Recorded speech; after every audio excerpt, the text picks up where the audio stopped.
Yo, whoa, what is going on, you bug-eating Bulbasaur? That's right, Mew VMAX, the best deck in the format, is still getting better and better and improving week after week after week, which is crazy to think, but it's happening. Before we take a look at the list that I'm going to be showing you guys today with Mew VMAX that I think is the best way to play the deck right now. It's actually crazy powerful. I was super surprised by how impactful Pokemon Catcher were in the deck. I want to remind you guys that if you want to play with any of the deck lists I post over here on the YouTube channel as fast and as soon as possible, go over to PokemonCard.io and check out my profile over there where I have all of the deck lists that I post in the YouTube videos here over there, so you can quickly and easily import them from there to PTCGO and start playing with them, just like this list, the Mew VMAX with the Pokemon Catcher. So let's take a look at a couple things before we talk about the Pokemon Catcher. Of course, you got the 4 Genesect, 2 Meloetta. We're very heavy on wanting to attack turn 1 with Meloetta. I've actually been choosing to go second pretty much every single game with this deck.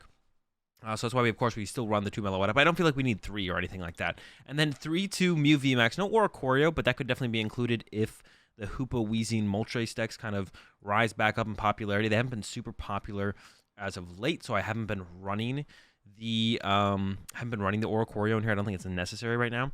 And then a 3-2 Mew VMAX line. Now, I've been running 3 Mew V for a while now. Most of the time, you only need 2 Mew V, sometimes 3, but we do play 3. You almost never need 4. So I've been running 3 for a while now, and I think I'm pretty convinced that 3 Mew V is the way to go. I tried out 2 Mew VMAX in a tournament the other day on the stream when I played this deck.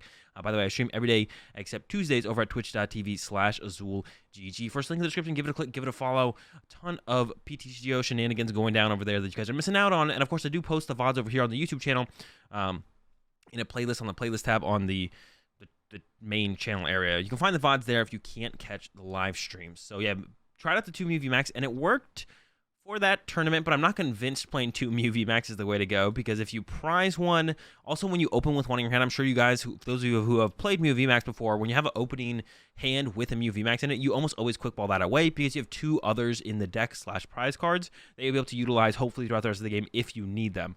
But when you play 2, if you open with one in the hand, you usually can't quick ball it away, because most games you'll need the potential access to 2 Mew VMAX. And then also, by playing 2, if you do prize 1, you can also be put in a weird spot where if one of them is prized and you can't find it before you need it, you could be put in a weird spot. But it worked out for the tournament I played, and I never ran into a situation where I needed, or I felt like I need the 3rd Mew VMAX. So I'm going to keep trying the 2 Mew VMAX. I'm not convinced it's the way to go. The rest of it, pretty straightforward as far as the consistency of the consistency engine of the deck goes. We got the Battle VIP passes, the Cremomatics, the Rotom. There's no Great Ball in the build right now. I cut the Great Balls, and so far I have not missed them yet. To be honest, they were pretty iffy early on in games anyways when you got them. They're very good towards the mid-late game to guarantee your Mew VMAXs, but besides that, they weren't really that impactful on most games. I haven't missed them yet. Definitely considering putting maybe 1 or 2 back in, but haven't been missing them yet. And then the coolest cards of the deck, of course, the Pokemon Catcher. Now, the Pokemon Catcher in here has felt so extremely powerful. Some games it feels like it doesn't matter that it's there, and maybe we'll get a Gust heads with it in a situation where a boss would be just as good, and it's not getting like an extra aggressive play out of it. A lot of games go that way, but then there's those other games where we want to Elsa Sparkle for our turn, but also gusting up a Pokemon would be really nice, and then we hit the Catcher heads, we get the Elsa Sparkle, and we pull off these so much bigger, more impactful plays that it allows us to go from losing a game to all of a sudden being the winning player in the game, or winning the game on that turn even. So it's just so crazy the amount of impact the Pokemon Catcher can have. And also, a lot of games it just feels like, oh, it feels like we're playing Mew VMAX without them, and the flow of the game is just going how it would if we didn't play Pokemon Catcher. But it covers such a wide spread of situations where all of a sudden we're losing a game to winning a game and stuff like that, that I think it's just the correct way to play the deck right now is with Pokemon Catcher. It just allows you to take over games out of nowhere in so many matchups and so many situations, and it doesn't really hurt the flow or consistency of the deck. And like I said, there's games where we don't feel like we really need them, and then we just don't use them, or we use them as if it was like kind of like a boss's orders throughout a game, or that's what it feels like we use it as. So it just kind of, yeah, it's just good. It didn't feel like a hindrance to have in the deck at all. Tons of situations came up where I could have lost games or been in a way worse spot if I didn't have them in the deck. And yeah, they've been feeling ridiculously good. Now, I do only run 3, not the full 4, and I usually preach play for Pokemon Catcher if you're going to play Pokemon Catcher, or usually with flip cards in general. But with the way Mew VMAX works with Genesect as the main draw engine of the deck, you want to get your hand as low as possible, as fast as possible, consistently, you know, draw after draw after draw, whatever. So playing for Pokemon Catcher, it was feeling a little bit clunky in the hand because sometimes we do want to be attacking their active. So, you know, playing, you know, drawing into like double Pokemon Catcher could feel a little weird sometimes. In those kind of situations. So 3 has felt like kind of the perfect number to have. We still got the 4 tablet, 4 Rotom Phone, 4 Quick Ball, of course. I got 3 Switch and 1 Escape Rope. I've been really liking the 4th Switch card in here. A lot of people are doing 2 Escape Rope. I don't like that. I feel like too often I want to be hitting my opponent's active. So I tried the 2nd Escape Rope. I didn't like it at all, though. I like the 4 Switch, 1 Escape Rope, especially when you have Pokemon Catcher as extra gust effects to work with. Yeah, I definitely don't like the 2nd Escape Rope. 2 Rose Tower, 2 Trading Court. A lot of decks with a lot of Paths of the Peak in the format right now. The Jolteon deck, the Gengar deck, those are really annoying. So 4 Rotom Phone goes really well with setting a Stadium on top of our deck. And then switching cups can also be a huge impact on making sure we have access to our Stadium cards. After our opponent goes Path Marnie, we can switching cups a Stadium from our hand on top of the deck. And also combos really well with the Elsa Sparkle, which we are very much about trying to pull off on the first turn. Like I said, I'm choosing to go 2nd with this deck currently. And Switching Cups can put Fusion Strike Energy back on top of the deck, and then we can Elsa Sparkle it back out of the deck. Another really cool combo with Switching Cups. It's not just there to put our Stadiums back on top of the deck to play around Paths of the Peak. It can do other stuff as well. Of course, the 4-2 on the energy. I wouldn't mind a 3rd Basic Psychic, but it hasn't felt necessary yet. Of course, it's just nice to have around. It allows you to be a little bit more aggressive with your energy, or like feel a little bit more comfortable in a lot of situations, but haven't needed it quite yet. We do still play some Boss's Orders. We still have 2 Boss's Orders in here, which when you think about it is only 1 less Boss's Orders than most, you know, Mew VMAX decks plays. Most play 3. We're doing 2 Boss and 3 Pokemon Catchers, so we can have, like I said, those more aggressive turns. And because of how important it is to get off the turn with Elsa Sparkle, I've actually included a Pokegear in here as well. I didn't want to go to 4 Elsa Sparkle because, once again, that gets a little bit clunky with our draws with Genesect. You know, if we have 2 Elsa Sparkle in hand, it's only so good, right? So the Pokegear gives us an extra outs to the Elsa Sparkle without playing a 4th Elsa Sparkle. So at any point, we can just play the Pokegear and then you'll draw more cards with Genesect. You can't do that with a 4th Elsa Sparkle. So I've been liking the Pokegear, more outs to Elsa Sparkle, but not an actual Elsa Sparkle. We don't really need to play 4 or Elsa Sparkle to start a game. Usually we play like 2 max. In some cheesy situations, we might play 3, but usually it's 2 max. Sometimes only 1. Most of the time, it's only 1, to be honest. But sometimes you do play the 2nd Elsa Sparkle, but you don't want 4 Elsa Sparkle in your deck because that's going to make your Genesect draws really, really clunky. The only card that I don't have in here right now that's like the next card that I want to try and include, unless it becomes like the 3rd Mew VMAX, which I'm not sold on 2 yet, like I mentioned, would be a Fan of Waves. I really love Fan of Waves in the Mew VMAX deck.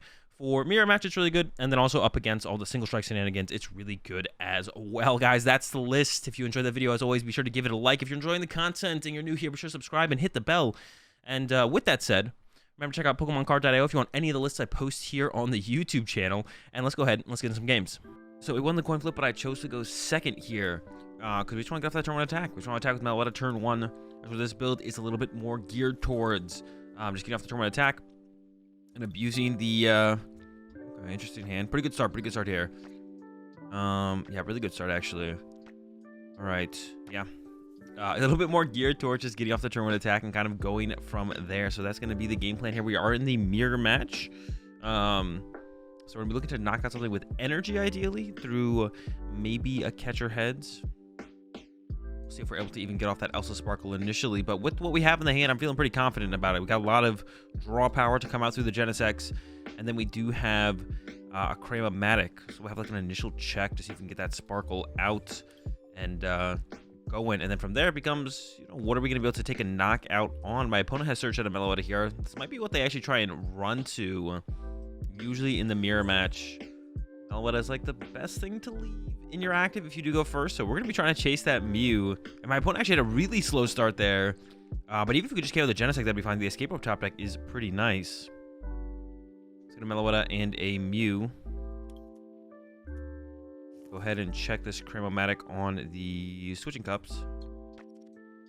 Tails, that's fine. Quick Ball away. A Quick Ball. Grab another Genesect.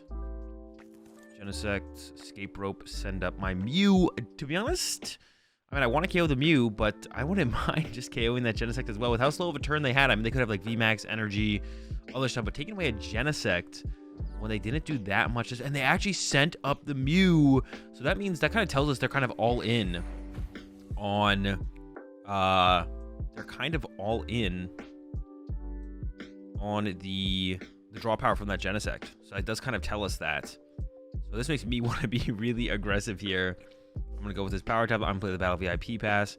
I'm going to fail it. I'm going to bench another Genesect. I'm going to switch into Meloetta. Yeah, we're getting really aggressive here. Genesect first, and then we'll Rotom Phone afterwards so we can kind of like dig deeper into the deck. There is the Sparkle, but we do need an energy for turn still, and ideally a Fusion Strike energy. Played one tablet. I actually am going to throw this tablet on top, put out the Training Court, Fusion Strike System for the tablet, and apparently a Rose Tower. Play the Power Tablet, play the Elsa Sparkle to the Meloetta and the Mew. Now that we've played two tablets, all we need is a Psychic Energy, which we have more outs of finding off of this Rotom Phone, and there is a Fog Crystal and Melodious Echo, turn 1, KOing the optimal target. We didn't find... Oh, we actually found a Pokemon Catcher here at the end, so we could have maybe Gust chased what we wanted to. But my opponent favoring the Genesect here kind of gives it to us. Ooh, our last switch card in the hand is not good. Is that gonna potentially slow down? And my opponent's sticking around. I thought they might concede there, to be honest, but they're sticking around, so they still think they have a shot in this one, even after that Mew KO.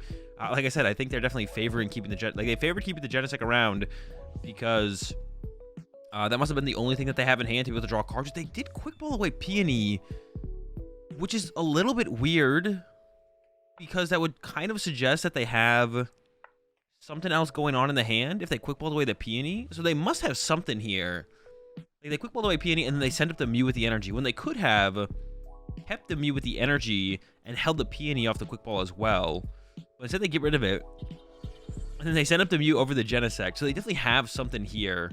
They can attack for sure, actually, because I have the Training Court in play. So they definitely can attack here, actually. And here comes the attack. The Melodious Echo. Knockout. Now, I think I want to go after their Genesect. If I had to pick a target here, I think Genesect is the move. I don't really want to lose any switch cards. Try and keep both. I mean, we got a couple things. Let's check. Let's see if we get a boss off this. Not. See how the catcher goes. Hey, here we go. Energy evolve. I will put a Rose Tower into play. They didn't like utilize Rose Tower last turn, so get this Quick Ball on top, draw into it, play it. Fall away the... How many Chromatic do I have left? 3 Chromatics left.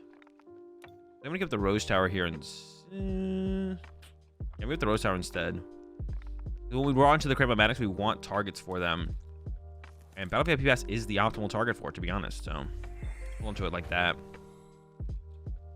We also get to play the Elsa Sparkle for... Oh my gosh, what a turn. We also get to play the Elsa Sparkle. Oh yeah, I kind of forgot that we... I mean, I could put the extra energy in play. Probably better off in the deck, though, just in case. Yeah, what an absurd draw this game has been. To be honest, just kind of Mew things. I'm going to play this. I'm going to try and find myself... Yeah, Cramomatic. Burn this Battle VIP Pass. I mean, this is one of those weird situations where if I get heads... What do I grab? Okay, so we got Tails. I almost want to play this Power Tablet as well. We have 2 left. What does that ever hit for numbers? I don't think it ever hits anything, to be honest. So I think we're just going to go ahead and play that. Some again. Burn it. Switching cups on the Mew VMAX, I guess. It's back in the deck now. I want to top deck that, so I'm not going to play anything else here. Frost Fusion Strike, Techno Blast, goodbye Genesect, and we're cruising to victory in this one. If it fully goes that way, off the prize cards, all crystal. Yeah, we still have both our boss left and 2 catchers, so we have a lot of outs to Gust effects. I guess the only reason we wouldn't Gust something this turn is if my opponent's only other Pokemon in play is a Meloetta, but any other Pokemon's going to be a 2-prize Pokemon. I guess there is the... what's it called as well? The Oricorio, if they play that. They could have that. That would be a 1 project. They could have a 3rd Meloetta even as well, I guess. I mean, there's a couple things that they could have. But I have a feeling they're not going to have any of those. And it looks like, yeah, just Melodious Echo. And yeah, we're going to close this one out on this turn. I do need to switch here, because we did attack with the Genesect, but Max Miracle will be more than enough to close out this one. An easy dub here in the mirror match. Oh, this would have been a sweet hand to have. Not only did it have double battle VIP pass and a Rotom phone, also the escape rope, which can be so powerful on that first turn going second. So that would have been a ridiculous hand to have to open up. But this hand not too shabby either. Double Mew plus a battle VIP pass and a Fall Crystal, so we can almost kind of like fully set up here. Almost. We're a little bit short. Now, one of the things with only playing, ooh, we're up against the Stone Journey. We're going for that Donk. Here comes a Donk. Good top deck. Okay, okay. Do need to play a Power Tablet. Let's play it. Battle VIP pass. Double Genesect. All Crystal. Meloetta. Throw it all down. Genesect for 4. Actually, gonna check my deck for some other stuff. I'm kind of just assuming other stuff's gonna be in there. Matic. Tails, okay. I don't want to play the Elsa Sparkle yet because we still need to draw into a Fusion Strike Energy. So I'm actually gonna use my Fusion Strike systems first. Try and draw into, boom, Fusion Strike Energy, Elsa's Sparkle, and that should be, oh my gosh. No, they conceded. We prized 2 Fusion Strike Energy. My opponent, assuming, you know, most of the time we're not going to prize 2 Fusion Strike Energy, concedes before we even show them the Donk. Never concede. Always make sure your opponent has it. Once they show it to you, feel free to concede. Or you can stick around. Maybe they misclick. I've had that come up multiple times for myself and my opponents. You can stick around until the game is literally over because you never know when a misclick is going to happen or a misplay is going to happen. And there, my opponent was a little bit too aggressive with the concede. All right, here we go again. My opponent did win the coin flip, so hopefully, yeah, we're going second. But that's where we'd like to be. And, oh, another ridiculous opening hand. Literally just straight gas. The Battle VIP Pass, double quick ball. That's all you really want. And the Rotom phone to go with it, which also, like, sets us up really well to find, you know, to find the Elsa Sparkle, or usually the Elsa Sparkle, to be honest. Just the Elsa Sparkle. Houndour grab for my opponent off the capture. Interesting that didn't go to the active, but I guess they're assuming their active is going to get KO'd, which is a pretty fair assumption, to be honest. Yeah, we can get all our Pokemon here. Let's go ahead and start grabbing them. Sparkles here, 3 Fusion Strike Energy. Didn't prize 2 this time. Now, this is where we want a catcher or an escape rope, because we don't care about KOing an Urshifu, to be honest. When the Urshifu can't even attack next turn if we KO a Dower. So Dower is our target. So escape rope's great. And then, of course, we're looking for the Sparkle play. But we don't actually need a triple Fusion Strike Energy.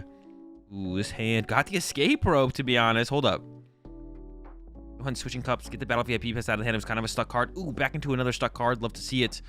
Play the escape rope. I could have cupped a Fusion Strike Energy, to be honest. But I want to try and draw more cards. Maybe find our second cups to do that with it. We actually want to use Psychic Leap here because, oh, the Houndoom could KO our Mew, actually. I think we probably still just want to use Meloetta. I'm down with Meloetta. All right, draw 3 more.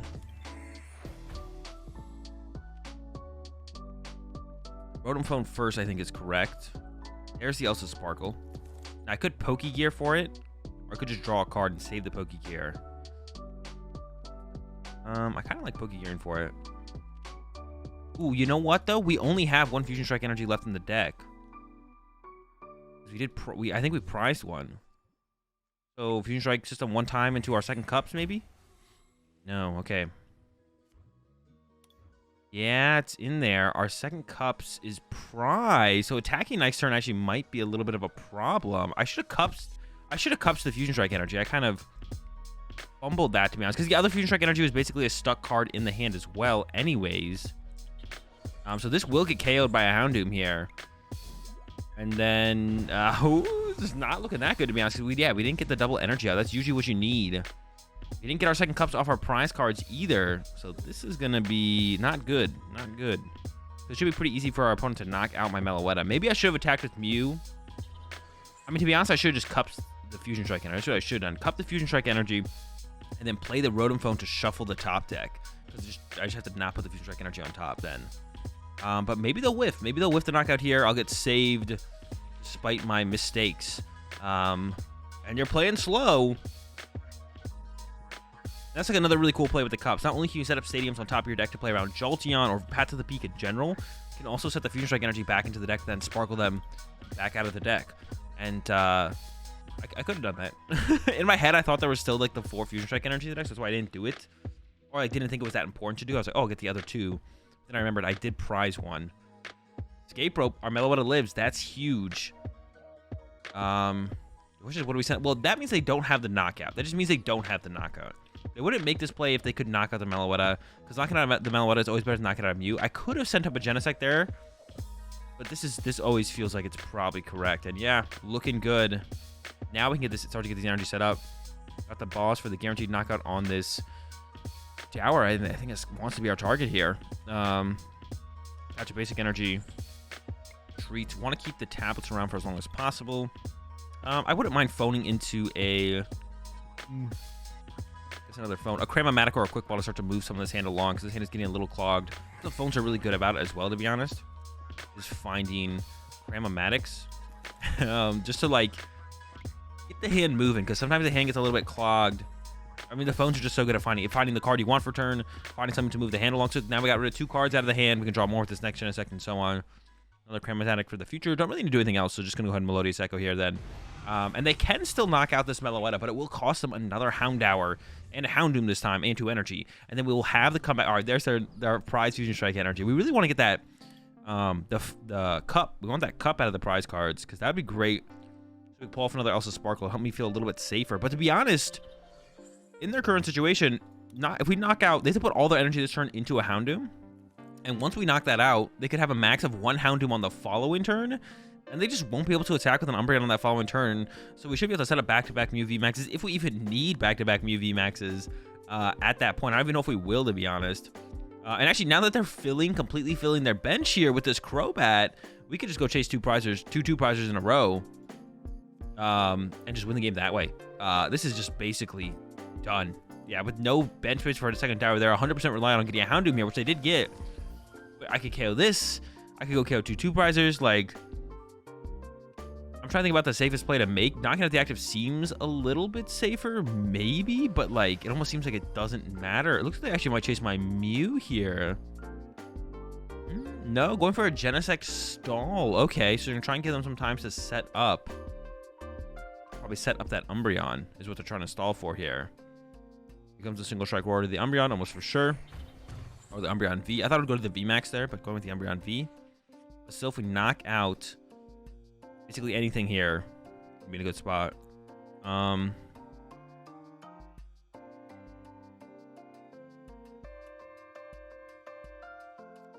what our options are off the top. Need to find quite a few things. The switch is the important thing to find here, to be honest.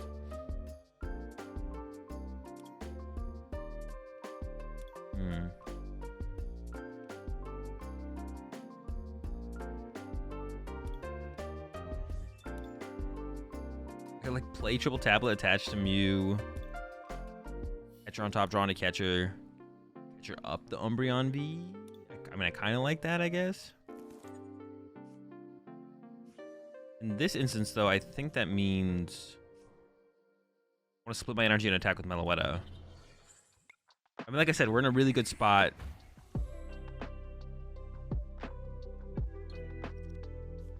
Oh, getting worse. Hold up. Let me think for a second. Definitely getting worse. I just kind of need to draw the extra card, to be honest. Draw 2. Yeah, like, I wanted to kind of hold out to be able to use boss's orders, but I don't think I could there. I mean, I could, but like I couldn't, you know. I got to switch into the Meloetta.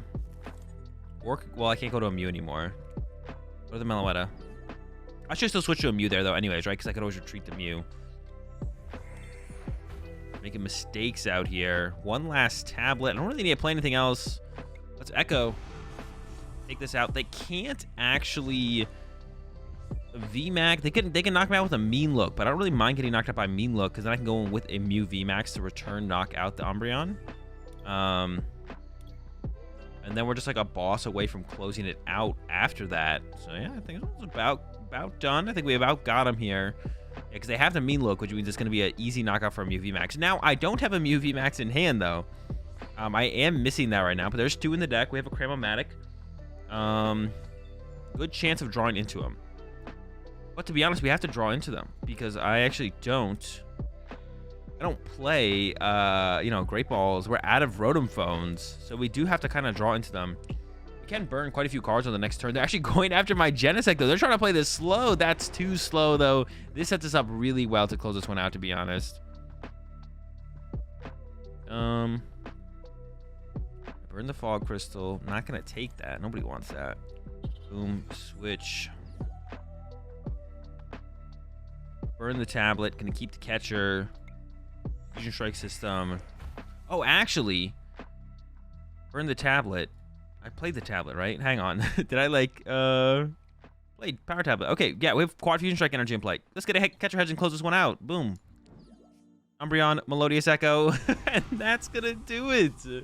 Another dub. Just cleaning them up with Mew VMAX. The deck is just absurd, and catchers add a whole another level to the deck that just makes it, to be honest, that much more ridiculous. It's just kind of insane. It's kind of crazy. It's definitely cracked, guys. Mew VMAX, it's still the real deal. It's been the real deal.